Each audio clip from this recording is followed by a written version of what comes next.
সুপ্রভাত সকলকে।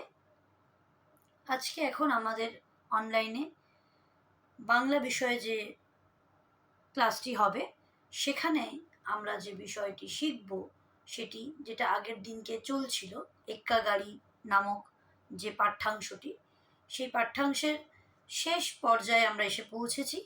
এখন ওই পাঠের যে বাক্য রচনাগুলি বাকি ছিল সেগুলি আমরা এখন করব। পৃষ্ঠা নাম্বার 31, প্রশ্ন নাম্বার 5।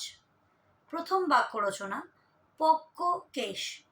পক্ক মানে পাকা, কেশ মানে চুল, পাকা চুল। অর্থাৎ পক্ক কেশ দিয়ে আমাদেরকে বাক্য রচনা করতে হবে। বাক্যটি আমি যেটা লিখেছি সেটাই যে তোমাদের লিখতে হবে তা নয়, তোমরা তোমাদের মতন বাক্য পরিবর্তন করে লিখতে পারো। পক্ক কেশ দিয়ে বাক্য রচনা, আমার দাদুর পক্ক কেশ। দ্বিতীয় বাক্য রচনা, অসম সাহসী, অর্থাৎ যার মতন সাহস অন্য কারোর নেই। ভীষণ সাহসী বললে এই শব্দটি আমরা ব্যবহার করি। আমার বাবা অসম সাহসী। তারপরের বাক্য রচনা, রাজপথ।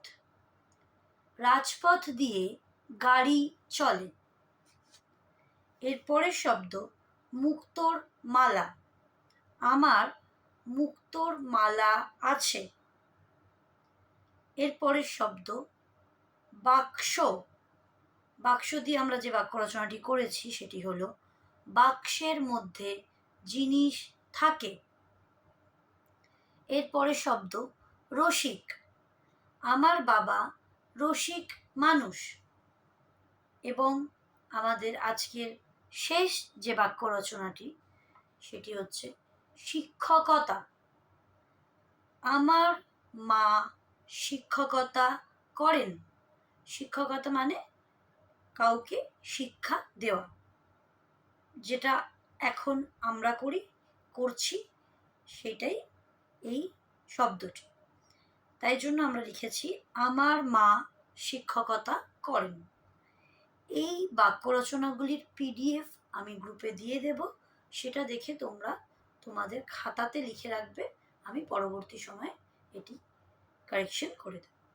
Thank you class.